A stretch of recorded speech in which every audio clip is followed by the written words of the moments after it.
बिस्मिल्लाहिर्रहमानिर्रहीम। अस्सलाम वालेकुम। इस मॉड्यूल के अंदर हम डेटा सेट के अंदर टाइम सीरीज़ जो है उसके कॉन्सेप्ट को देखेंगे और टाइम सीरीज़ डेटा की कुछ प्रोसेसिंग के स्टेप्स को भी देखेंगे। टाइम सीरीज़ डेटा बड़ा इंपॉर्टेंट डेटा होता है और अक्सर रियल वर्ल्ड सिनेरियोज़ में जो हमें डेटा मिलता है वो टाइम सीरीज़ बेस्ड डेटा होता है। तो यहाँ पे जब हम टाइम सीरीज़ डेटा को रीड करेंगे तो उसमें हम डेट एंड टाइम के कॉलम को स्पेशली रीड करेंगे और फिर उसको स्पेशल ट्रीटमेंट भी देंगे। तो चलते हैं जुपिटर नोटबुक की तरफ और उसके अंदर पाइथन के कोड से हम टाइम सीरीज डेटा को समझते हैं और उस पर कुछ ऑपरेशंस परफॉर्म करते हैं। यहाँ पे पाइथन के अंदर हमारे पास कोड है जिसमें हम उसी डेटा को रीड करेंगे जिसको हम पिछले कुछ मॉड्यूल से देखते आ रहे हैं। इस डेटा में हमारे पास 12 कॉलम्स और 5000 रोज हैं। अब यहाँ पे हम क्या करेंगे कि इस डेटा के अंदर ऑर्डर डेट को हम इंडेक्स बना लेंगे।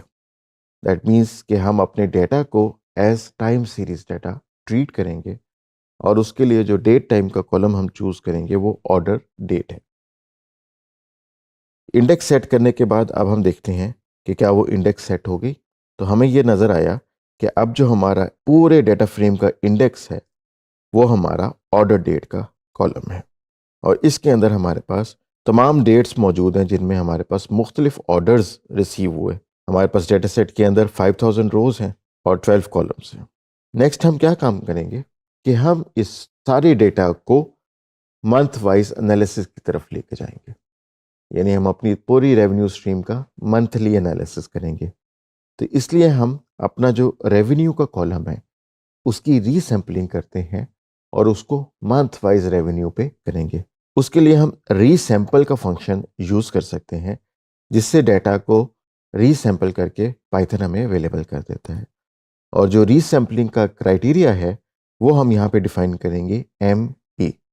पहले ये वैल्यू M होती थी, अब पाइथन के नए वर्जन के अंदर ये ME है और ME का मतलब होता है मंथ एंड के साथ, यानी हम जो इसका मंथली डाटा कंपाइल करेंगे वो मंथ एंड के हिसाब से करेंगे ताकि हमें हर महीने का एंड की डेट तक जो रेवेन्यू कैलकुलेट हुआ है वो सारा पता लग जाए।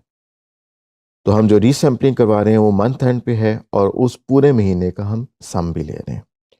तो जब हम इस कोड को एग्जीक्यूट करते हैं तो हमारे पास रीसैम्पल डाटा आ गया है और ये मंथ वाइज डाटा है। तो अब आप देख सकते हैं कि जनवरी 2022 का डाटा जो है वो उसका सम हो के एक वैल्यू आ गई है, वो मंथ एंड यानी 31 जनवरी 2022 की वैल्यू है और पूरे महीने के रेवेन्यू का सम जो है वो 35,624 हो गया। फरवरी 2022 के अंदर 28 डेज होते हैं और उसका रेवेन्यू हमारे पास 29,908 हो गया। और इस तरीके से हम देख सकते हैं कि हर महीने की जो आखिरी तारीख है उसके साथ पूरे महीने का जो रेवेन्यू सम है वो लिख दिया गया है।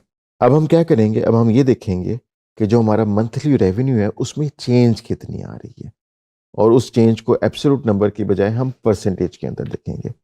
तो इसके लिए हमारे पास पाइथन में ये फंक्शन अवेलेबल है PCT चेंज, जिससे हमें परसेंटेज चेंज मालूम हो जाती है। इसको हम एग्जीक्यूट करते हैं और अब हम ये देखते हैं कि क्योंकि फर्स्ट मंथ में तो हमारे पास इनिशियल रेवेन्यू आया है, हमारे पास कोई रेफरेंस रेवेन्यू नहीं जिससे हम कंपेयर करें। सेकंड मंथ से हम परसेंटेज चेंज निकाल सकते हैं। तो इसकी वैल्यू जो आई है वो -0.16 आई है, यानी -16% जो है ये चेंज आया फ्रॉम जनवरी डेटा।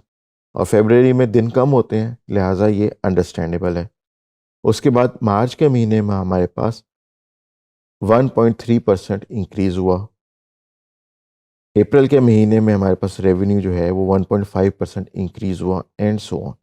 तो यहाँ पे हम मंथ वाइज एनालिसिस देख सकते हैं कि किस मंथ में हमारा रेवेन्यू कितना इंक्रीज हुआ और कितना डिक्रीज हुआ।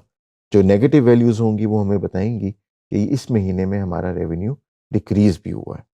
यहाँ पे हम ये चीज़ चेक कर सकते हैं कि क्या हमारी जो इंडेक्स है, जो हमने इंडेक्स क्रिएट की है डेट टाइम के कॉलम के ऊपर, क्या वो मोनोटोनिकली इंक्रीजिंग है, उसके अंदर कोई जंप्स तो नहीं है कि इंक्रीज होते होते एकदम डिक्रीज हुई हो।